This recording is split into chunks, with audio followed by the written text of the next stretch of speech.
I'm so glad that.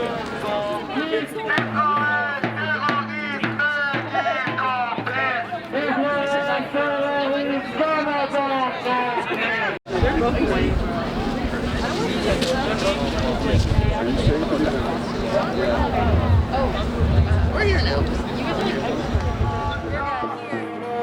Only the block in the beginning. For them. Yes, top beginning top.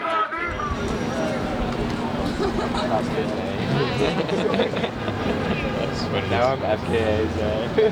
Like, I'm so glad no one has appreciated that.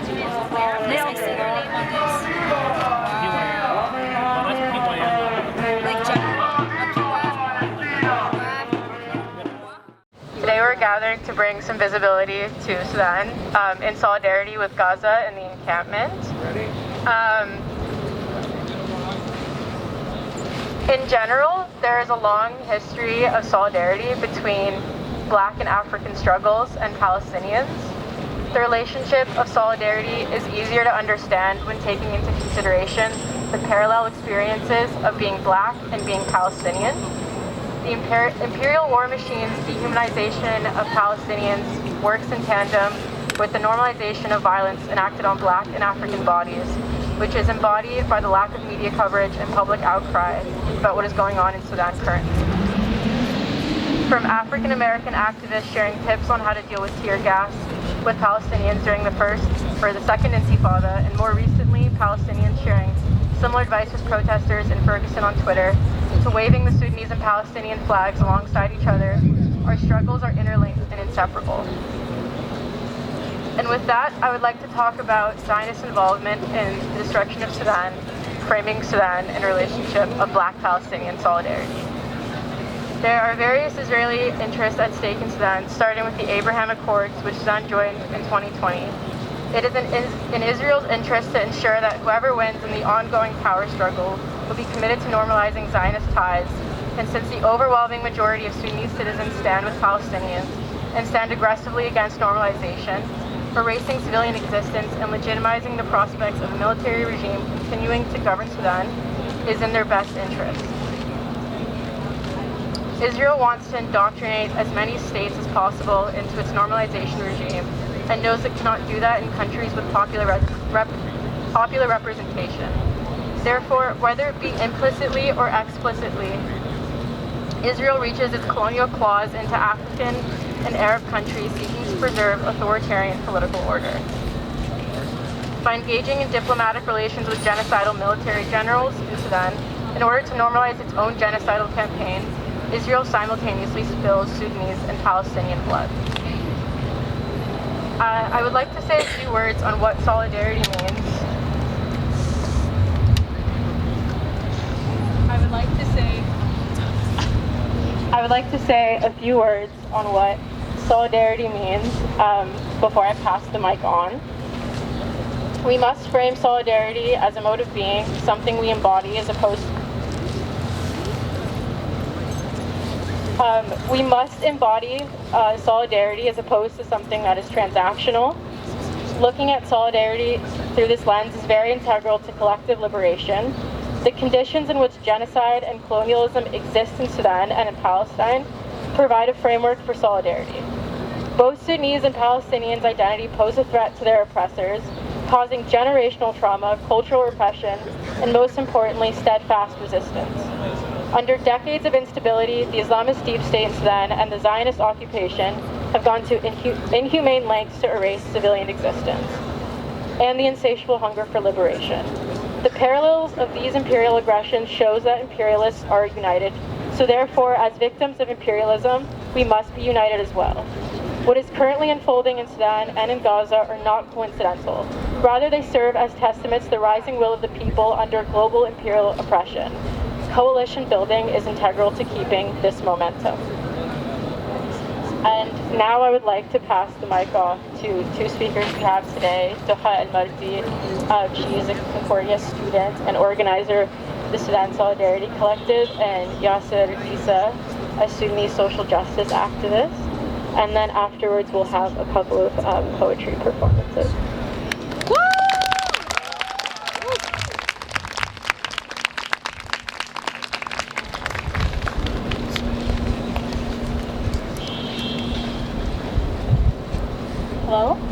Can everyone hear me? Okay. Hi everyone. Thank you so much for being here, all of you. I want to start by saying glory to the martyrs of the Sudanese revolution, and all civilians who lost their lives in this current war and all the previous ones. May those who are wounded heal, and may those who are missing be found. I also want to start by extending my deep solidarity to the people of Gaza who are facing genocide and all of Palestine, as well as the people in Congo, the people in Haiti, Tigray, and all those fighting for peace and justice across the world. I also extend my solidarity with the Gaza Solidarity student encampments across Turtle Island. So folks, of course, maybe are familiar by now with the situation in Sudan. You've probably seen some snippets of it here and there. There was a lot of media coverage at the beginning of the war, which was in April of last year. So it's been over a year now. But unfortunately, that coverage died down really quickly as soon as all of the diplomats and all of the foreigners were evacuated within the first 2 months of the war. And right after that, unfortunately, the situation has gotten way worse, but the coverage has gotten way less. So this war is between two parties, the Rapid Support Forces, RSF, who are a paramilitary force that has a very long history of terror in Sudan. They have been hired, trained, and equipped in the early 2000s by the Bashir regime to basically fight, to do some counterinsurgency work for them in the Darfur region. They supported the Bashir regime in the Darfur genocide, which took away lives of 300,000 people and displaced millions of people. Of course, al-Bashir and others who were associated with the Darfur genocide are wanted, but have been wanted for so long from the ICC for genocide, war crimes, and crimes against humanity. And General al-Burhan, so the second party of this is the Sudanese military, also known as SAF or SAF, which is led by General al-Burhan, who also has a very long history and involvement in the Darfur genocide. So I think it's very important to emphasize that both of the warring parties do not represent the interests of the Sudanese people. They do not represent the interests of civilians, and both of them are basically vying for power. And since the war started, Yasser will talk a little bit more on the humanitarian situation, but it is right now known as the largest mass displacement crisis in the world. There's over 10.7 million people who have been displaced. But to understand this war a little bit, we have to go back to history. So I'm gonna go, we can go back for a very long time, but I'm gonna go back to the Anglo-Egyptian condominium. This is when Sudan was governed as a British colony from 1899 to 1956. And throughout this era, Sudan was partitioned into two distinct regions, the North and the South. And South Sudan was managed pretty separately under what was known as the Southern policy, and operated independently from the North. The British strategically manipulated tribal dynamics in Sudan. They weaponized them, they politicized them for their colonial aims. They exploited linguistic, religious, and ethnic differences to deepen divisions and stop any form of anti-colonial solidarity among the Sudanese people. And this tactic, of course, established a hierarchy wherein identification as Arab and residing in the north correlated with proximity to power. Meanwhile, the southern parts of Sudan and the western parts of Sudan, so the Darfur region and the Kordofan regions, were marginalized and neglected in terms of development by the British colonial administration, but also since the establishment of the nation state of Sudan in 1956, every single government that we've had, every single military that has ruled, all the elite northern politicians that we have had, have followed this colonial policy and have in fact intensified this colonial policy. And you can see this when you look at the two very long civil wars that Sudan has had, which of course culminated with the secession of South Sudan in 2011. And then for a more recent history, Sudan has been ruled through a military coup since 1989 through the Bashir regime. This is a regime that is a right-wing sort of Muslim Brotherhood regime. The era of this regime has been known to all of us as an era. I mean, many of us who are here have lived through that regime. It was a regime where pervasive corruption, authoritarian rule, systemic violence, restrictions on freedoms, social, ethnic, political, and gender-based discrimination, and excessive use of force against civilians. Some folks in Sudan may remember the ghost houses where state agents would take dissidents, journalists, and activists to be tortured. So on the backdrop of this sort of, regime that we've had to deal with since 1989, the Sudanese people have been having different forms of revolutions throughout this time, or uprisings. You can go back to 2012, there was a large uprising at the time. You can go to 2013. But in 2018, people across Sudan took to the streets to protest this regime. The protest started through because of the rising cost of bread. The economic conditions was very much worsening for people. So people took out the streets. The protest started not from Khartoum, the capital city. They started from Mayrno, Damazin, Abbara, and they came through the capital city. And throughout this time, there were bodies such as the Sudanese Professionals Association, as well as the neighborhood resistance committees. These were resistance committees that were pretty much in every single neighborhood across the country, mobilizing people to the streets. And on the weekend of April 6th, 2019, there was a large sit-in that was called out in front of the military headquarters. Millions of Sudanese people came. The sit-in lasted for 58 days. So the Umar al-Bashir was actually deposed within a few days of the sit-in. However, because the demands of the revolution were beyond just the regime going away or al-Bashir going away, people remained for 58 days in front of the military headquarters. Unfortunately, this ended with a massacre known as the Khartoum massacre, where many of the protesters were killed. And since then, these two warring parties that you're seeing right now fighting with each other, they came together and formed what's known as the Transitional Military Council, and they signed an agreement, a power-sharing agreement with the civilian sort of political representatives that were supposed to be representing the revolution, representing the people. But this is also, I would say, the moment of the hijacking of the Sudanese revolution, where this agreement was signed. And then, of course, in 2022, so after the signing of this agreement and sharing power between all these people, in 2022, the military and the RSF together decided to do a military coup, and they arrested the prime minister. They basically got rid of all of the civilian formulation that they had essentially agreed at the beginning to share power with. They did a coup in 2022. All Sudanese people were out in the streets, all Sudanese diasporas were out in the streets to protest this coup. But however, the international community played a very counter-revolutionary role in this time. They pressured Sudanese people to accept negotiations with the military, and the negotiations with the RSF.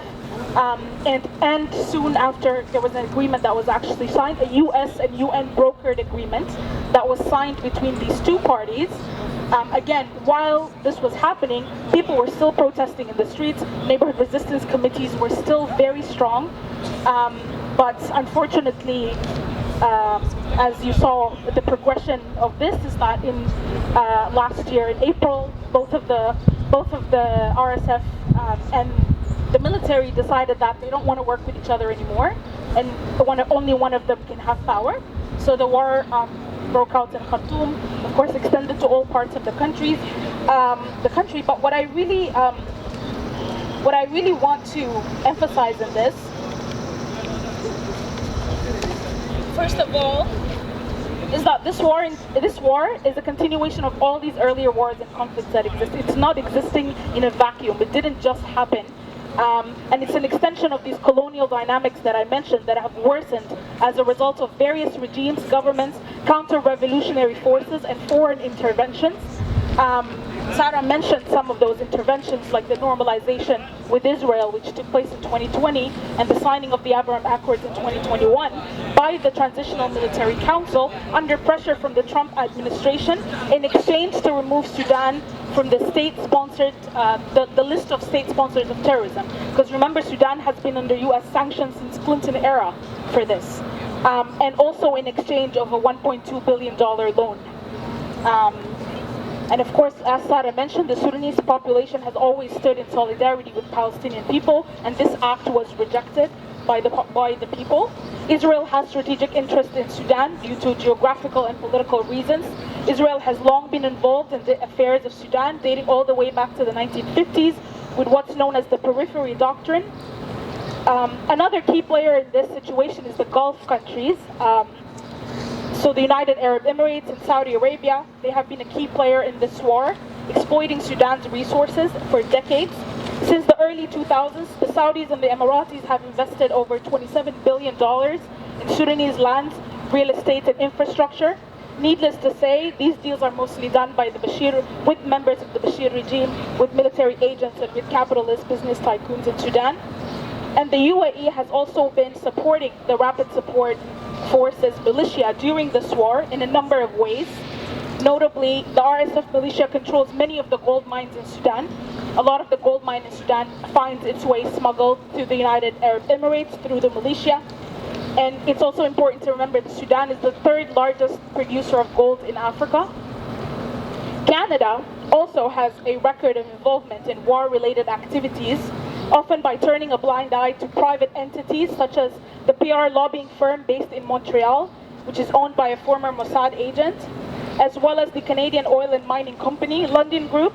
This company has faced charges of assisting and supporting war crimes in Sudan between 1999 and 2003, yet has faced no consequences.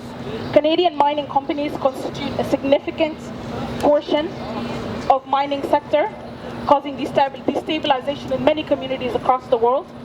The Russia-Ukraine war also has influences in this war. Russia also gets its gold from Sudan through the militia. And another player in this is the International Monetary Fund, which has continuously intervened through neoliberal economic reforms, including in 2018, which contributed to the deteriorating economic conditions of people.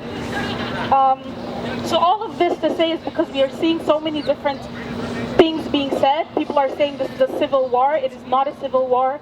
People are saying it's a proxy war. It's not exactly a proxy war, but it is a counter-revolutionary war. And it is a war that is of the interest of global imperialists and local actors in Sudan. And with all of this knowledge, unfortunately, again, with the situation in Sudan, a lot of the international NGOs have evacuated a while ago. Some of them are still operating, but under minimum capacity. So a lot of the work that's been happening on the ground is really happening by Sudanese frontline activists, frontline workers, and I think there's some of the flyers or little banners that are around for the Sudan Solidarity Collective. We support one of those very important formations known as the emergency response rooms. These are frontline responders in Sudan. They're very grassroots, and they rely mostly from donations that are coming from outside. And they are the ones right now, along with other local groups that are really on the ground, providing healthcare support, providing medical needs, providing food, kitchens, and so on. So if you get a chance, please go into our Instagram account. There's a QR code there with our link, and please keep eyes on Sudan, because the situation is really beyond horrific at this point. Thank you.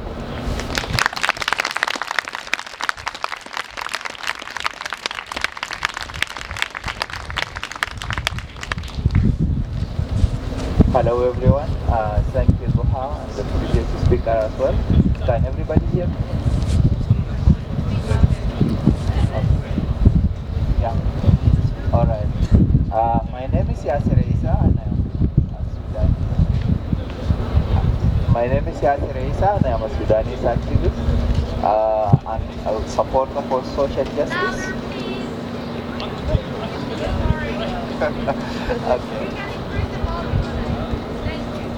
Alright.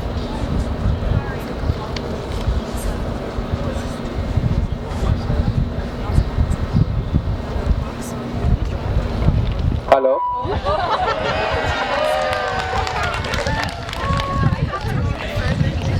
Thank you, Duha again.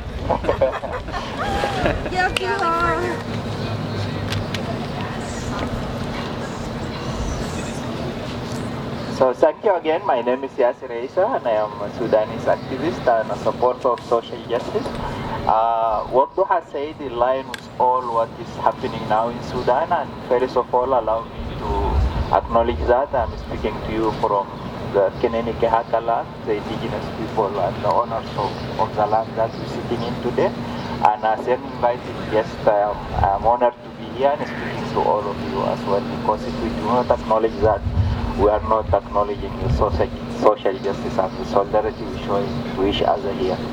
So I will jump into the humanitarian context in Sudan right now, because what people know about the humanitarian context is what has been shown officially through different channels, is the UN agencies or the non-NGOs that operating in different areas. But what people don't know, the information that we have is just very minimum of the reality that's happening in Sudan, because what could everybody see today in the media or on the websites are very little numbers, about over like 7 million to 10 million displaced people within Sudan, and between 1.8 and 2.1 people cross the borders to neighboring countries, and that does not align with the reality, because so many people cross but they are not registered yet,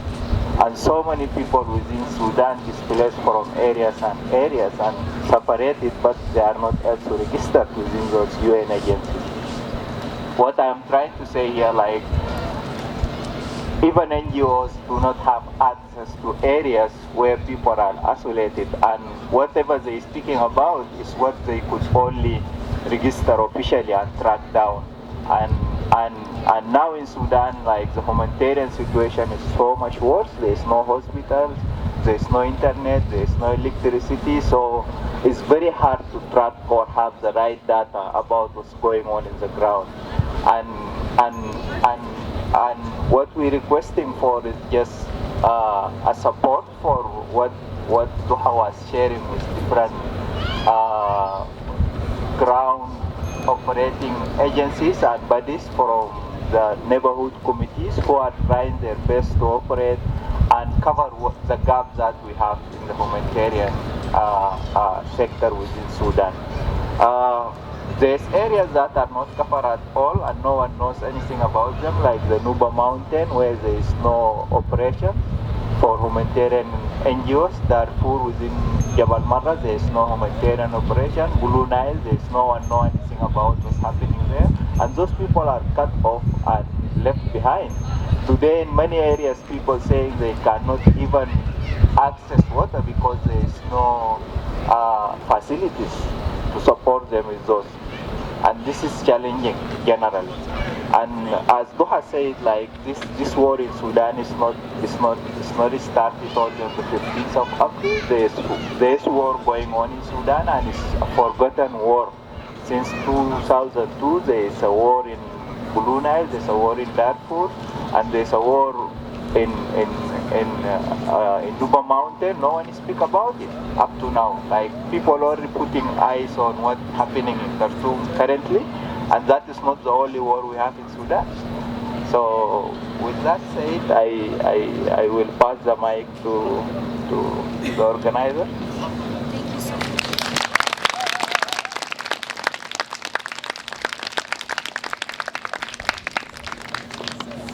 Thank you so much, Yasir and Doha. That was great. Now we have 3 poetry performances. We have Nazim Al-Noor, who is a spoken word and hip-hop artist. He was born in Khartoum, Sudan, where he spent his early childhood. While completing his undergrad here at McGill, he was also a part of SPHR and was active in the BDS movement. And then we also have Marcel, also known as Masalga. She's a community organizer and a youth care advocate. And then we also have a McGill student performing a poem that she wrote a couple months ago.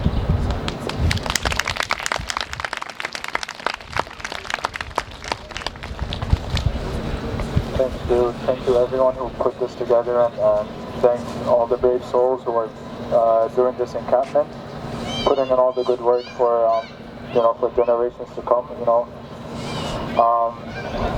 It's funny hearing that I'm doing poetry after. I guess I'm here to like soften the blow of all the terrible news a little bit. But I would like to again invite you to keep your eyes on Sudan and on Palestine and in Congo and Ethiopia and all the affected areas in the world. There's a lot of solidarity to display, and there's a lot that solidarity can bring forward. Louder? No, sorry. And there's a lot that solidarity can help to bring forward. So thank you so much for this organization again. And I've been thinking about what I'll perform today. I've performed many times before, and not often for Sudan because those poems feel a bit more personal. But it's been almost impossible to ignore with the context of what's happening recently. But I'd like to start with an Arabic poem that I wrote about the displaced in general, the refugees, and it's coming from the voice of a butterfly as a symbol.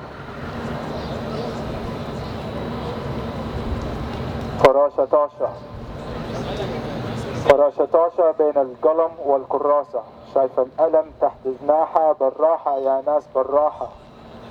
وين يا زمن؟ كم الثمن من أجل حرية ناسا، كيف بيكتلوا أولادهم ويعيشوا أولاد الطابعة القروش. شايفك بتموت يا بني آدم وبناتك من غير فلوس لحتى ثمن التابوت.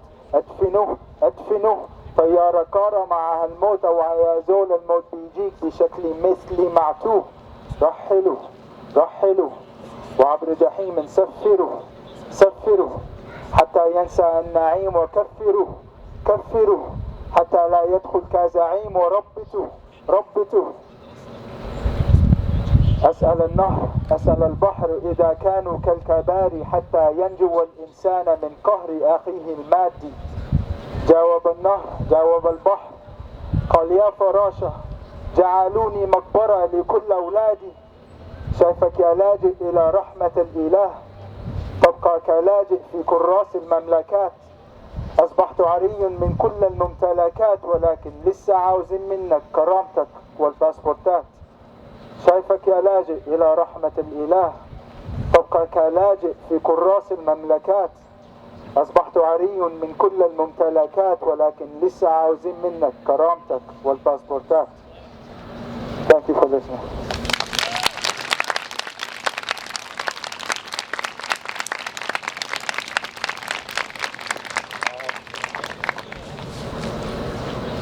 The second one, just a quick context, I think Doha gave a great precursor to the context of what Sudan has been going through for decades, but especially this last decade, which has seen a rapid succession of events that has left us here. But of course, during the revolution, where we took down our 30-year plus dictator Omar al-Bashir, it was a revolution that lasted over many months, and of course, at the point where it was done, there was a lot to celebrate, but it took a long way to get there, a period of months. And of course, as we have seen, maybe the revolution is yet to be over, but is continuing. This poem essentially is dedicated to I think to everyone, but especially to my cousin who was wounded during the protests. He's alive and fine now, but it was not fun news to be here in Canada stuck and hear something like that. It was super tough to hear. But of course, that's the cognitive dissonance that comes with being away in a different land, but still tied and still have your roots in a place of that's undergoing something quite tragic. My cousin just got shot. I wish I cried. A rubber bullet in his knee, 2 live bullets in his side. They hit his chest and see, I probably would have tried to shed a tear, but yet I'm here counting up the times the shit has happened. It's vivid madness how we allow the wicked here to rip and tear, yet sit and bow. We mimic tragedy, and actually I heard your lies, but listen here, the picture clears up when they're killing your kind, and I ain't waiting for that. Survivor's guilt, cause I'm relating through rap. And it's that in fact makes it tap on my nerves like a surge with no outlet in a fire so absurd. And I heard it shout lessons through a generation purge who stood from the outset and set out to deserve their rights. A license plight, corruption pipe, dream held hostage to a sunken kite. Adjust your sight, cause the people have been up tonight, standing in a line, aligning people up to fight. So if your bullets come to silence us, assigning us the toll, الطلقة ما بتقتل بيقتل سكات الزول. And if your bullets come to silence us, assigning us the bill, your bullets couldn't kill us, only your silence will. الطلقة ما بتقتل بيقتل سكات الزول، والظالم هو البادي، سادي في الجول، ديني عامله تجاري، السادة فاتحين مول، ادفع ثمن اجرامك بالدم البيننا يا كوز، تسقط انت وكلابك، دولة فاشلة باحبابك، والفالت هنا من نظر منتظر من زي امثالك. ميليشيات طفيليات، طب جيشي مات وعيشي فات، ما في مواهي وما في حساب. كيف حالة مؤتمر وطني ووطني يتساب بين همجية تمنجية وعسكر جبان وخاب، بين إنسانية معدنية ورصاصك في ظهر الفات. طب كيف تفسر بمبانك في مستشفيات؟ صدى سجونك اتحلى بالكنداكات، والجامع حرر منارته، بيلحق في أخت الجامعة حالف يرجع حقه، والدين نطق من كبته. فرض العين وجب الواجب بهدفه ضد الحاكم باسم الفارغة.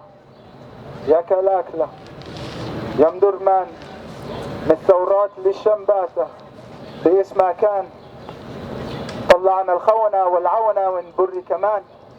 سلمية وقفة مدنية هزت أركان، نظفنا العفن فتلعن راس الإجرام، نظفنا العفن فتلعن راس الإجرام. Thank you.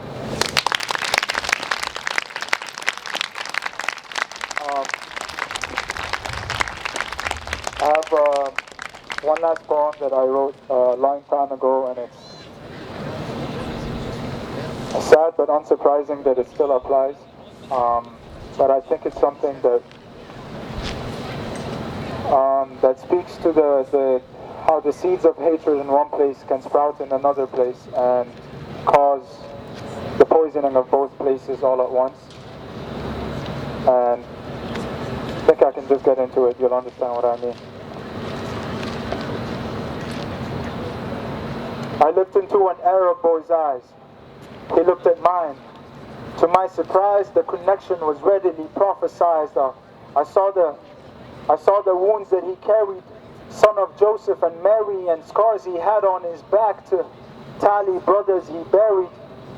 I sent a message of love, got lost in the translation, choking my seed of peace in the rubble of devastation. So before he was deceased, I had to send him a letter. I'm sorry for who you've lost, no, I pray for the better. But just as the sentences rained from my lips to the paper, the checkpoint administrator shot it down like a dictator. I pray to the one who's greater. Send your love down. I pray to the one who's greater. Send your love down. I met him 20 years later. We were 20 plus 2. He lost the skin on his back to memories that he knew. Not enemy in my heart, but my enemy in the rules. So I reached above the law and said, may I talk to you?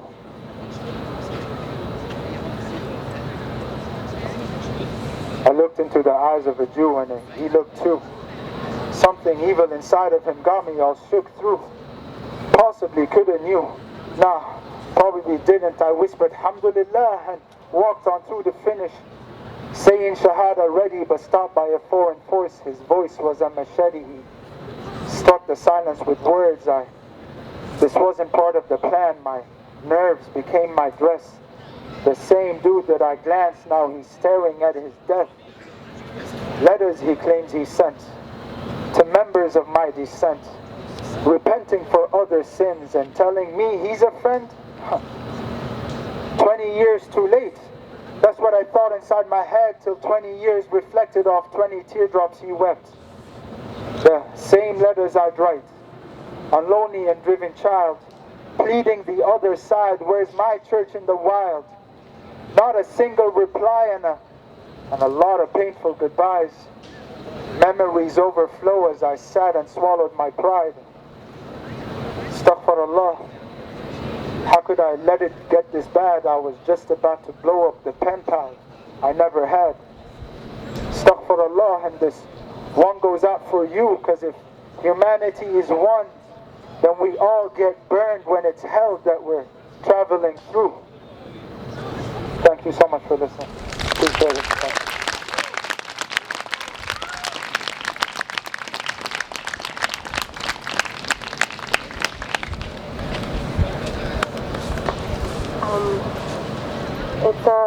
It's a genuine honor, and I'm incredibly humbled to be amongst all of you. Thank you so much for all the work that you do. I've known Nazim for a minute. We have been organizing with Raparos for Social Justice for some time, and Duha was one of the best teachers in terms of what is happening in Sudan, has been incredibly gracious and patient with me to teach me the different historical milestones that Sudan has been going through. And for a year now, we've been working together at creating not only awareness, but also helping grassroots organizations directly to work in Sudan, in Khartoum, the central kitchen with Hadirin, who feeds 14,000 people daily. Also, Sudan Medical Care, who is rebuilding a research center, a medical research center, and Sudan Cairo Aid, apologies, who's helping over 500 families in Egypt who've been relocated. And I'm sharing this because I think it's important to feel that we have agency, we have power, and there's a lot more that we can do when we put our heads and our hearts together. All of this work would not be possible without any of you, and I know that the weight of war is unbearable, but you are not alone. We are all here from Sudan, and as an ally, please take the time to give much, much love to every Sudanese person right now. Give it up, give it up. It's an immense weight, the worst displacement crisis in the world right now. I wrote this piece out of inspiration. I also want to take the time to honor my own lineage. I am half Mexican, half North African, from the Chichimicas nation on my dad's side, and my mother is Algerian and Moroccan. I'm an anti-Zionist Jew. We exist and we will free Palestine. I want to make sure we do it together. So I wrote a piece.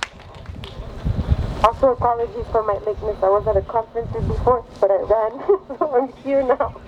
I really want to help a sister out. Thank you, dear. Thank you.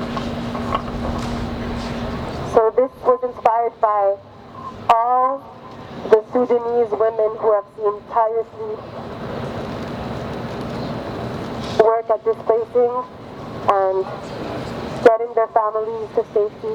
Sudanese men did a lot of work too, but I want to make a very specific ode to the women I've been in touch with, because they've taught me to be a better human being and hold dignity like angels, like no other. So this is for you. Kandaka Junkin Karkadis, sending barakat to Bangkok. Getting every family member out of Khartoum, ancestral land of the Kush kingdom, the crown of ancient civilization, has now been ambushed by power, greed, and global inaction. The eldest daughters abroad planning the escape of entire lineages out of war zones into a limbo between relative safety and xenophobia. Multiple generations to be moved away, spending sleepless nights to recover the people the world has abandoned. The daughters of the land disproportionately care for South Sudan, navigating grief, sorrow, and immense responsibility that should be carried out by countries. While Susan asked over a mouthful of timbits, has Sudan always been at war?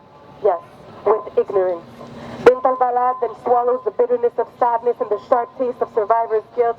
She is organizing transportation on WhatsApp for her great aunt's cousins. Her extended family is extensive and does not stop at the white nucleus, abundant, lush, and vast. Raising funds because awareness doesn't pay the bus, the flight, or your birthright to dignity. Knowing the land of this gold mine is now destroyed. Dreams of innocent revolutionaries demolished. We just wanted the Bashir regime to end. We orchestrated revolution in the name of civil society, democracy, and our granddaughters' futures. Now, it's all gone to ashes at the hands of the RSF and SAF, acronyms that killed an entire country's spirit. Yet, let me tell you, everything that can be done to ensure survival is being done. Organizing for food to be bought, for medical supplies to be sought, burning Bahur even in refugee camps, because home is the place where your ancestors reside within you. Beyond borders, houses and walls, the soul transcends infrastructures. You can see it in the Sudanese women standing so strong and dignified, lighting up hope when you light up your smiles. We are returning stolen spirits to their rightful lineages.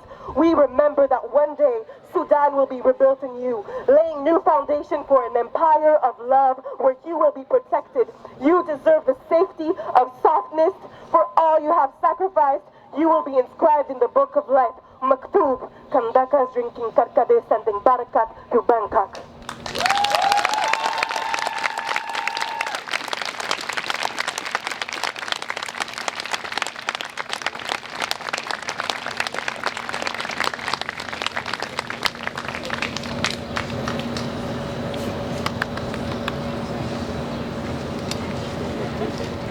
Hello. Hi. Can everybody hear me? This poem is called Footprints. 2 holes in the ground, except they were my steps, large before me, then flowing out to tiny, as if they were a child's foot. And it is my perspective that has brought me to that understanding. I am subjugated, as all people of this generation, to see photo after photo of death and destruction. The phone has provided a new sort of resurrection where grief can be displayed and replayed till there is no thought of what occurred yesterday. Nameless face to nameless face, in pieces, in parts, positioned, splayed, onto tar, onto dirt, onto the body of another, onto the body of another, onto the body of another. Corpse folds into corpse, creating page, written in blood, bound in bones, wrote of battle, in bold genocide, working as verb. Currently, I'm at a complete lack of envy. Jealousy is an emotion that requires you to see a future where the object of your desire is within reach. My desire is to be expunged of the desire of my people having the ability to feel a pain that's allowed entirely to be justified. My pain is supposed to be nullified. Causeless and baseless it is. It should be wrapped into something neat, possibly a generic email of recognition of student difficulty, a poster to elicit conviviality, a whisper and a half smile from despondent faculty. But the pain will not go. It starts heavy within the throat, then dips further into the belly, into a spider webbed within itself, choked. Pellets of pain consume the other into rock, then turn slabs of marble, and I am left crying over dead martyr. 2 holes in the ground, except they were not from me. It was a child's, and it was not footsteps. They were graves.